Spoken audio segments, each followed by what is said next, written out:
Human civilization could collapse within 25 years. Scientists warn of rising existential risks. New risk assessments. Not science fiction, but a measurable threat.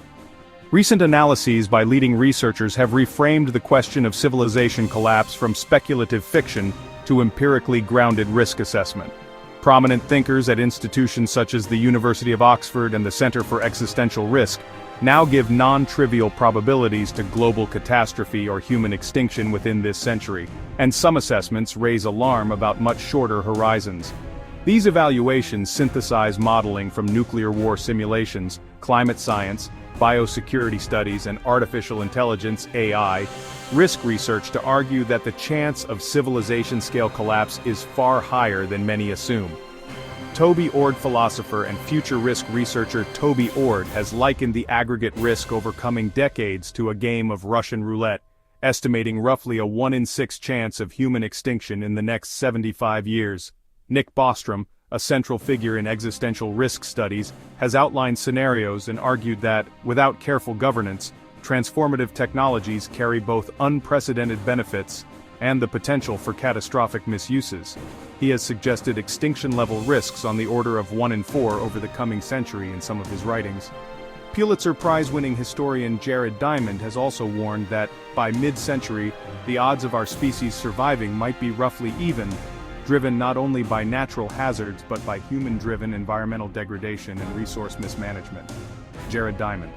Multiple concurrent threats, how risks compound. One reason contemporary risk estimates are higher than in the Cold War era is the number and variety of simultaneous hazards. Nuclear weapons remain a major danger, global stockpiles still number in the thousands of warheads, and strategic instability, modernization programs, and regional proliferation increase the chance of catastrophic exchange. Unlike the 1950s, when the primary worry was a strategic nuclear strike between superpowers, today's threat landscape includes many actors, shorter decision times, and integrated systems that could cascade into systemic failure. Climate change is progressing on a trajectory that many climate scientists describe as approaching dangerous tipping points. Rapid warming, extreme weather, and disruption to water and food systems can amplify social stress, conflict, and state fragility. Engineered biological agents add another layer. Advances in synthetic biology and gene editing make it technically easier to design pathogens with enhanced transmissibility, virulence, or immune evasion. Modern global connectivity, air travel, trade, and digital networks can make a locally emerged or deliberately released biological hazard a global event within days. Artificial intelligence, once primarily an economic and productivity tool, is now recognized by researchers and industry leaders as an uncertain and potentially hazardous technology. In 2023, hundreds of scientists and leaders from major AI labs publicly warned about scenarios in which advanced AI systems could act in ways that are harmful or beyond human control, including autonomous weaponization or emergent behaviors that undermine human institutions. Finally, natural and space weather hazards such as large solar storms or extreme geomagnetic events pose outsized risks to a digitally interdependent civilization. A Carrington-level solar storm could incapacitate power grids, satellites, and communication systems over broad regions. Patterns of collapse, historical lessons applied to a connected world. Researchers studying past collapses emphasize recurring patterns: overextension of political and economic reach, environmental degradation, unequal resource distribution, and entrenched institutional corruption. Luke Kemp of the Center for Existential Risk argues that collapse is not purely random, but displays repeatable dynamics. Societies reach peaks of complexity and power and may then succumb to structural fragility when shocks occur. Luke Kemp. Historically, collapses allowed local or regional recovery. Successor states, cultural continuity, and ecological buffers provided opportunities to rebuild. Today's globalization changes that calculus. The modern world is tightly networked. Supply chains, finance, energy, food, and information systems are interdependent. A systemic shock that cripples major nodes, for example, a prolonged failure of international shipping, a breakdown in fertilizer supply chains, or a sustained cyber attack on financial systems, can propagate rapidly, making recovery slower and more uncertain. Food security and agricultural fragility. A primary immediate effect of systemic collapse would likely be on agriculture and food distribution. Highly industrialized agricultural systems, are optimized for efficiency under normal conditions. Monocultures, synthetic fertilizers, mechanization, and long supply chains. Those same features make them vulnerable to systemic disruptions. If major industrial inputs or logistics fail, crop production of staple grains in leading producers could fall sharply. Studies and scenario models suggest that if critical industrial infrastructure and trade networks were to falter, yields of wheat, rice, corn, and soy in high-output regions could decline by significant fractions, in some scenarios by up to 3/4. Food price spikes, export controls, and logistical breakdowns would empty supermarket shelves within days to weeks in many urbanized countries. Interestingly, many subsistence-oriented agricultural communities in parts of Africa and Asia, which use lower input and more diversified systems, may be more resilient to certain types of global shocks, though these regions remain highly vulnerable to climate extremes and other local hazards. Climate change compounds the problem. Projections indicate that by 2070, billions of people may live in regions where average temperatures regularly exceed conditions conducive to staple crop production. Heat stress, altered rainfall patterns, and soil degradation will reduce effective arable land area and drive migration pressures, intensifying competition for remaining fertile regions. Elite preparedness, luxury bunkers, and their limits. As public awareness of catastrophic risk grows, some wealthy individuals have invested in so-called survival properties and underground bunkers. These facilities often include features such as independent water and power systems, hydroponic or aquaponic food production, long-duration food storage, and private security teams. The emerging industry of fortified luxury shelters markets resilience to worst-case scenarios. However, experts point out several limitations. Long-term survival depends on more than secure shelter. Functioning external infrastructure, regional stability, and access to supply chains for replacement parts and consumables matter. Questions about governance inside sealed communities. Who controls security forces, how resources are allocated, and how social order is maintained are non-trivial. In some scenarios, well-armed private security forces could themselves become a source of conflict or lose cohesion without broader institutional support. Geoengineering, a risky tool, not a magic fix.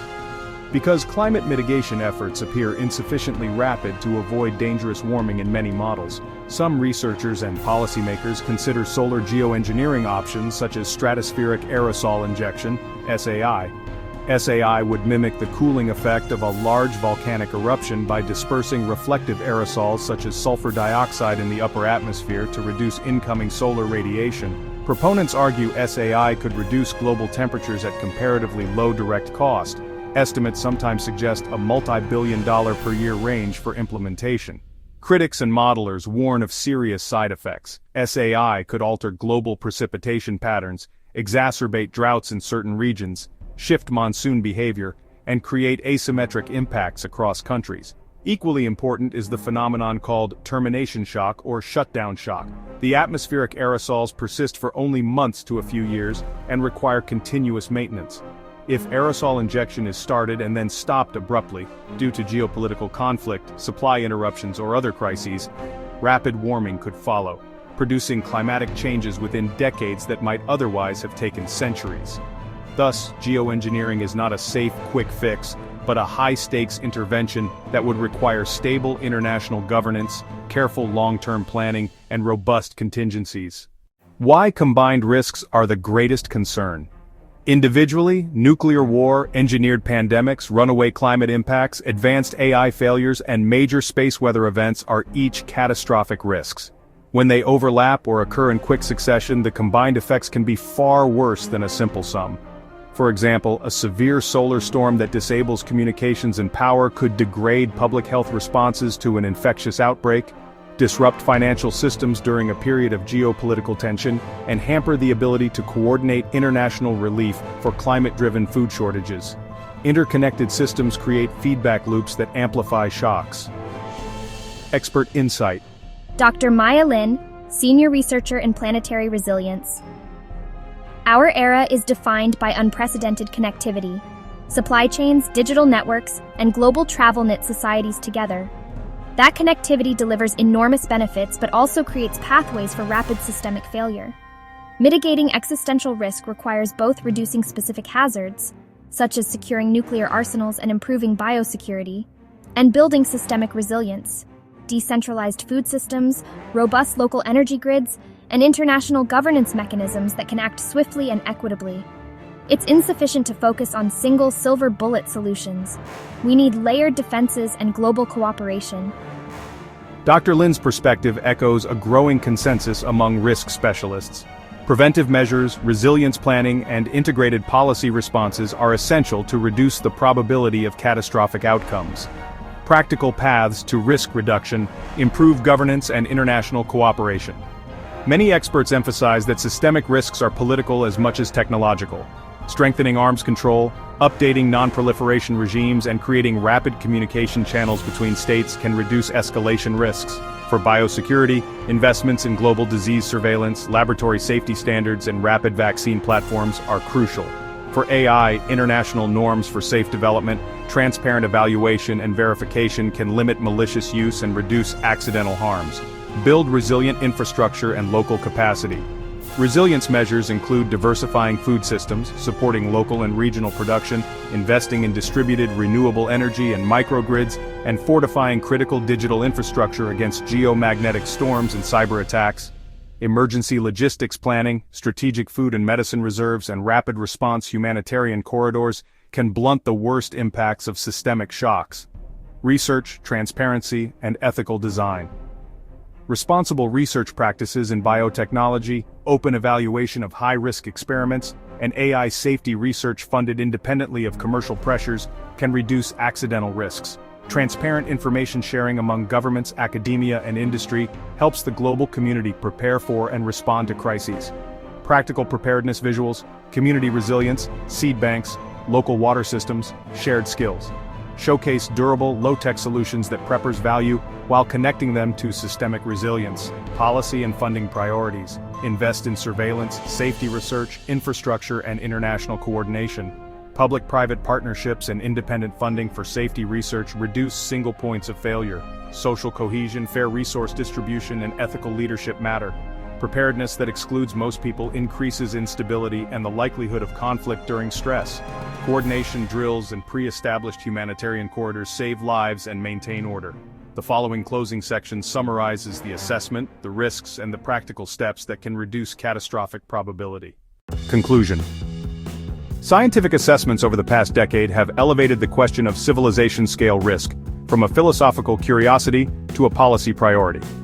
Multiple independent threats, nuclear war, engineered pathogens, runaway climate change, advanced AI failures, and severe space weather events, now exist simultaneously and can interact in ways that amplify their effects. Historical patterns of societal collapse offer lessons, but today's globally interconnected systems alter the dynamics of recovery and resilience. Reducing the odds of catastrophic outcomes will require coordinated international action, investments in both prevention and resilience, and robust governance of emerging technologies. While some commentators present high-probability scenarios for near-term collapse, the path forward is not predetermined. Technical expertise, transparent policymaking, and global cooperation can significantly lower existential risk and protect the conditions for long-term human flourishing. Call to action visuals, invite viewers to invest in local resilience, support transparent research, and advocate for governance that reduces risks. For preppers, prioritize skills and systems that increase local resilience and community cohesion. Diversified food sources, reliable local energy, secure communications, and inclusive governance plans. Individual preparedness is vital, but integrating preparedness with community resilience multiplies its effectiveness.